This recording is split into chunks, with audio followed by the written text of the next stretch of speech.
Señoras, señores, a todos quienes siguen las transmisiones de El Potosí Digital, buenas tardes, buenas noches.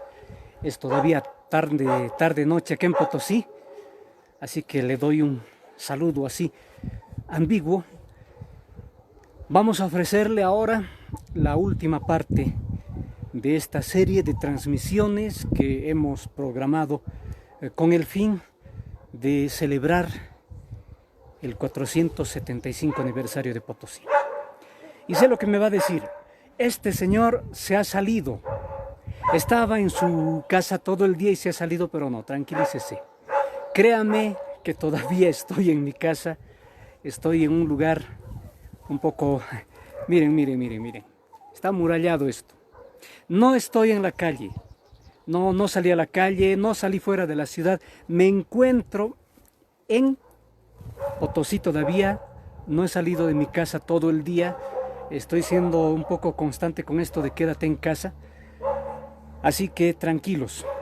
Y he previsto hacer la transmisión desde este lugar, que está al aire libre, y desde donde se puede ver, mire usted, ese hermoso seso. No en vano se llama Sumaj Orco, seso hermoso. No he visto, señores, un seso más lindo que este.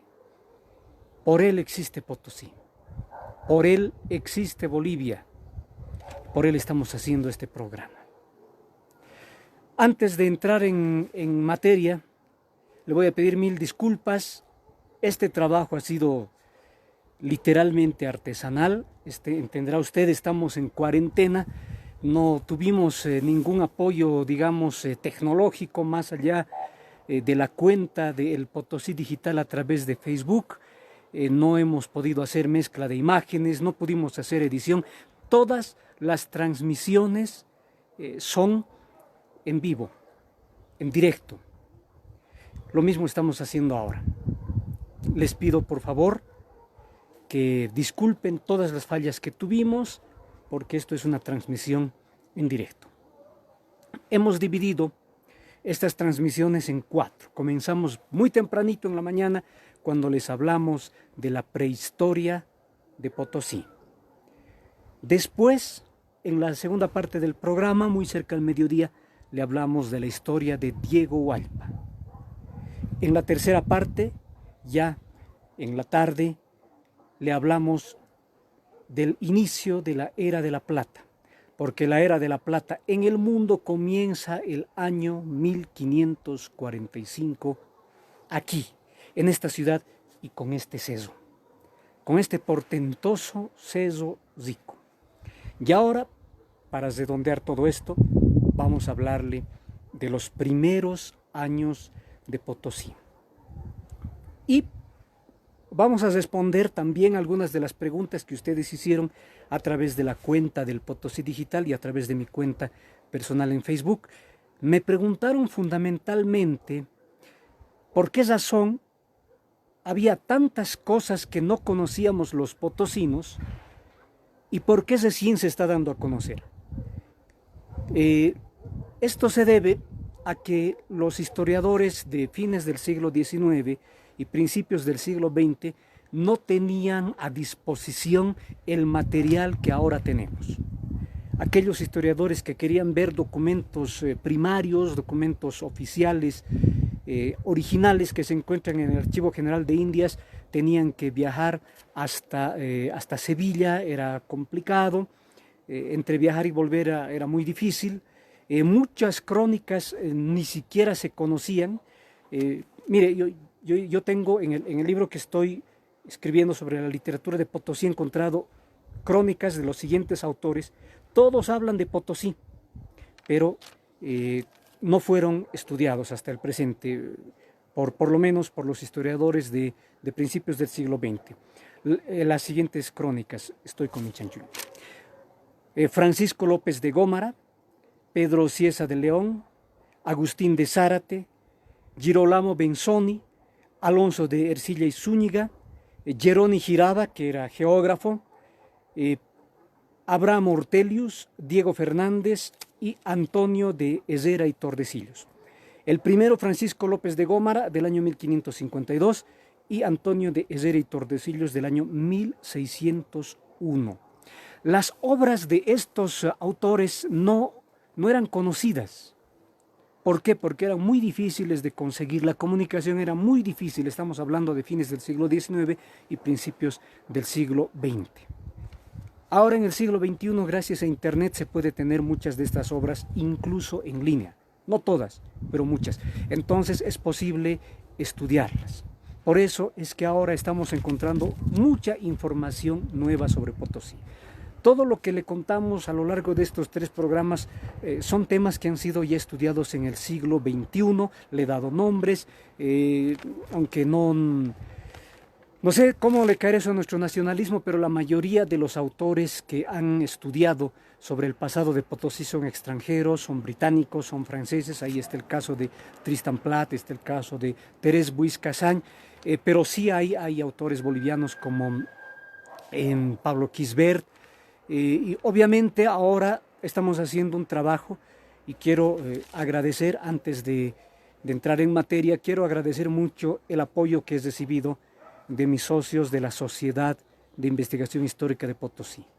Sin que ellos me hubieran compartido su conocimiento, yo no hubiera llegado a conclusiones en muchos temas. Entonces a ellos también les debo su trabajo. Ahora hablemos de los primeros años de Potosí. Les dejé como tarea en la última transmisión que me respondan a una pregunta. 1545 comienza la explotación de la plata de este seso. Pero aquí está la pregunta. ¿Cómo era el proceso de explotación de la plata? Había que extraer la plata del seso y una vez extraída había que fundirla, porque así la plata en bruto, en piedra, no te sirve de mucho. Y una vez fundida había que convertirla en moneda, o había que convertirla por lo menos en basas de plata. ¿Qué se hacía? ¿Qué se tenía que hacer el año 1545, el año 1546, el año 1550, el año 1560? Usted me dirá, la casa de moneda. ¿Sabe qué? La primera casa de moneda de Potosí comienza a construirse el año 1573. ¿Qué pasa? Desde 1545 hasta 1573. ¿Cómo se procesa la plata? Primera respuesta. Hubo casa de moneda en Lima. Entonces la plata tenía que ser llevada desde Potosí hasta Lima, porque estamos hablando del año 1550, digamos. Potosí formaba parte del Virreinato del Perú. Había que llevar la plata hasta Lima, pero no podías llevarla en piña, no podías llevarla en piedra, tenías que fundirla. ¿Qué se hacía? ¿Está viendo el seso? En este seso rico, los indios sacaban la plata, pero también la fundían. ¿Y cómo la fundían? Ellos tenían, porque ellos ya trabajaban desde mucho antes que llegaran los españoles, ya trabajaban la plata del seso rico en unos hornos artesanales cuya fragua, cuyo fuego era avivado por el viento, por la guaira. Esos hornos fundidores artesanales se llamaban guairachinas. Ahí, en las guairachinas, en este seso rico, salía la plata y en las guairachinas se fundía. Por las noches, se imagina usted cientos, miles de guairachinas funcionando acá, todas encendidas. Este seso se convertía en una antorcha. ¿Se imagina cómo habrá sido el espectáculo maravilloso de las noches potosinas con el seso rico literalmente ardiendo? Son imágenes que no vamos a poder ver nunca más, de un tiempo que se ha ido, pero que permanece presente. Entonces tenemos que los indios sacan la plata y los indios funden la plata. Bueno, ¿Cómo hacían esto? Aquí viene un detalle poco conocido. Estamos hablando de 1550. Estamos hablando de 1560. Señores, en esos años no existía la mita. No había trabajo forzado en las minas. Quienes se encargaban de la explotación eran los indios nobles, porque los indios nobles tenían tierras y las tierras tenían indios. Entonces, los indios nobles alquilan fuerza de trabajo o bien ellos mismos se dedican a explotar la plata de este seso y ellos se encargan de comercializar la plata. Y aquí viene un detalle sumamente importante. Durante estos primeros años de Potosí existía una élite de indios ricos, porque ellos eran los que tenían en sus manos el proceso productivo de la plata. Usted me dirá, pruebas. Las crónicas de Arzáns, la historia de la Villa Imperial de Potosí de Bartolomé Arzáns de Ursúa y Vela, Bartolomé Arzáns, nos cuenta que el año 1550 hubo una procesión. La llamamos en la Sociedad de Investigación Histórica de Potosí la Triple Procesión, porque esa procesión se hizo con tres motivos, a tres advocaciones: al Santísimo Sacramento del altar, al Señor de Santiago y a la Virgen de la Inmaculada Concepción. Por eso le decimos la Triple Procesión. ¿Por qué estamos mencionando esta procesión? 1555, ese es el año. Porque Arzáns describe que en esa procesión había por lo menos 2000 indios, todos ellos lujosamente vestidos, lujosamente ataviados, con su ropa prendida de joyas de plata y subsidiariamente de oro. Eso está en Arzáns. Lo leímos y nunca nos preguntamos cómo en el año 1555 podía existir indios con poder económico.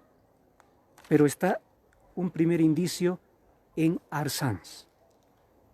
Pero las cosas no quedan ahí. El año 1600 llega a Potosí un sacerdote jerónimo, Fray Diego de Ocaña. Llega con el propósito de recaudar fondos para su monasterio en el convento de Guadalupe, en España. Y aquí se queda durante meses. Luego de recorrer la América desde México hasta Potosí, llega acá y empieza a conocer a la gente y conoce, y está escrito en la crónica de Fray Diego de Ocaña. Primero, conoce a indias ricas, se llamaban payas.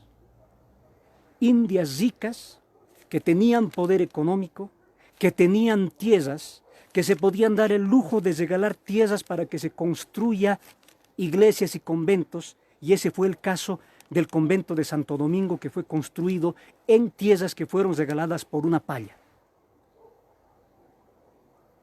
Dice Fray Diego de Ocaña en su crónica que estas mujeres podían pagar amantes que vivían con ellas y ellas les mantenían. Eran mujeres con alto poder económico, eran mujeres poderosas, eran mujeres nobles que se beneficiaban de la explotación de la plata de este seso. Y eso está en la crónica de Fray Diego de Ocaña. ¿Y qué más nos cuenta Fray Diego de Ocaña? Él dice que conoce a un indio llamado Mondragón, al cual visita en su casa, con el cual almuerza. Mondragón no estaba acostumbrado a comer en una mesa, prefería sentarse en el piso, eso sí, sobre alfombras, sobre cueros, pero se sentaba en el piso y comía en el piso. Pero cuenta Fray Diego de Ocaña que en la casa de este indio llamado Mondragón existían vasas de plata como si se tratara de leña. Ahí tenemos entonces otra prueba de que entre 1545 y 1570, por lo menos, porque Fray Diego de Ocaña llega el año 1600, floreció aquí en Potosí una élite de indios ricos, porque todavía no se había producido la división radical de clase entre españoles e indios, por lo menos no en Potosí, porque yo le estoy hablando solo de la historia de Potosí, no me estoy metiendo con la historia de otras ciudades. Y esto en los primeros años de Potosí. ¿Qué más tenemos de los primeros años de Potosí? Le voy a contar algo. Potosí era un asiento minero, dependía de La Plata, hoy Sucre. En La Plata, el corregidor nombraba al alcalde, lo debo tener acá en mi chanchullo, al alcalde ordinario, o sea, dependíamos totalmente de La Plata. El año 1560, los potosinos, no solamente los azogueros, no había azogueros en 1560, los mineros de Potosí deciden que era mucho viajar hasta La Plata para conseguir, que avancen sus trámites. ¿Y sabe qué plantean en 1560 los potosinos? Plantean su autonomía. Y le piden al virrey del Perú, Diego López de Zúñiga, que les conceda autonomía de La Plata. Y pagan por eso, ofrecen un alto pago y el virrey Diego López de Zúñiga les concede a los potosinos su autonomía a través de un documento que existe y se puede consultar. Ese documento es expedido el 21 de noviembre de 1561. Es la capitulación de Potosí. Ese documento es el verdadero certificado de nacimiento de Potosí, aunque tardío, porque es el año 1561 y Potosí nace en 1545. Pero en ese documento, primero se reconoce la independencia de Potosí respecto de La Plata. Se le autoriza a Potosí a poder elegir 2 alcaldes ordinarios, se le autoriza a tener su cabildo y se le da su nombre. El nombre original de Potosí, el nombre que no ha cambiado hasta el día de hoy. Ese nombre es Villa Imperial de Potosí. Ese es el nombre que tiene esta ciudad. Ahora bien, le estoy hablando de 1545, le estoy hablando de 1560, de 1565, pero lleguemos al año 1570. El año 1572 llega a Potosí el virrey del Perú, Francisco de Toledo, y llega triunfante porque ese mismo año había logrado derrotar a Tupac Amaru I y había hecho que se le corte la cabeza. Cuando llega Francisco de Toledo, ve primero que esta ciudad era un caos urbano, porque las casas se habían construido sin orden, porque esta ciudad no había sido fundada. Traza calles, abre plazas, construye plazas. Es el urbanista de Potosí. Pero ¿sabe qué más? Francisco de Toledo se da cuenta que el aparato productivo minero estaba en manos de los indios. Y para quitarles a los indios el aparato productivo minero, había que invertir mucho dinero. Y se invierte mucho dinero. ¿Qué es lo que se hace? Se construye la primera casa de moneda. Comienza a construirse el año 1573, donde actualmente es el Consejo de la Magistratura, donde fue el juzgado. Esa es la primera casa de moneda. Pero además, se necesitaba moler el mineral, prescindiendo de las mujeres que lo hacían. Entonces se construye la Ribera de los Ingenios por orden de Toledo. Y para que se pueda mover las moliendas, los molinos en los ingenios, los ingenieros españoles idean construir un sistema artificial de lagunas que se construyen en la serranía del Caricari, y con el agua que bajaba de las lagunas se movía la ribera de los ingenios. Entonces, con todo este monumental aparato de lagunas, la ribera de los ingenios y la casa de moneda, se les quita a los indios el aparato productivo minero y por fin los españoles empiezan a tener el control de la economía del virreinato del Perú. La era de la plata había comenzado en 1545, pero los españoles recién toman el control a partir de 1572, a partir de las ordenanzas del virrey Francisco de Toledo. La historia es diferente a cómo nos la contaron, ¿no es cierto? Pero es una historia hermosa porque la estamos descubriendo recién. Nosotros también, como Diego Hualpa, estamos descubriendo algo que estaba encubierto, tapado. No es que no existía, no es que no se conocía, estaba encubierto, estaba tapado y estamos descubriendo poco a poco esa historia. La estamos estudiando. Mire cómo se ha puesto el seso. ¿Le gusta? Mire, con lucecitas, ¿verdad? Imagínese cómo era en 1550. No solamente había luces en el borde del seso, había luces en todo el seso. Eran las huayrachinas trabajando a full. Eran nuestros ancestros que estaban fundiendo la plata y que tenían en sus manos el destino de esta tierra, que les fue arrebatado después por las ordenanzas de Toledo. Es parte de nuestra historia.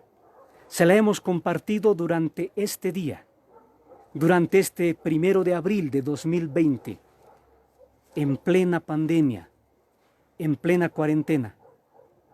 Hemos hablado un poco de la historia, de los primeros años de esta ciudad maravillosa, que con toda la plata que tuvo, se convirtió en el siglo XVI en el centro de la actividad económica mundial y que fue la base para la revolución industrial.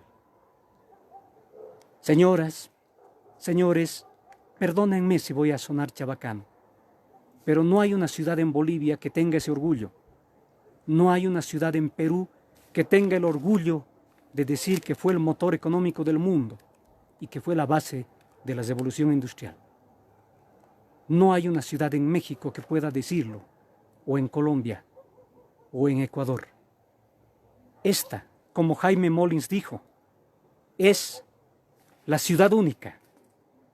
Es tu ciudad, es mi ciudad, es la Villa Imperial de Potosí, y eso que ven al fondo es el Sumaj Orco, la Huaca Potosí, la octava maravilla del mundo. Muchas gracias por haber seguido estas transmisiones. Hasta la próxima transmisión de El Potosí Digital.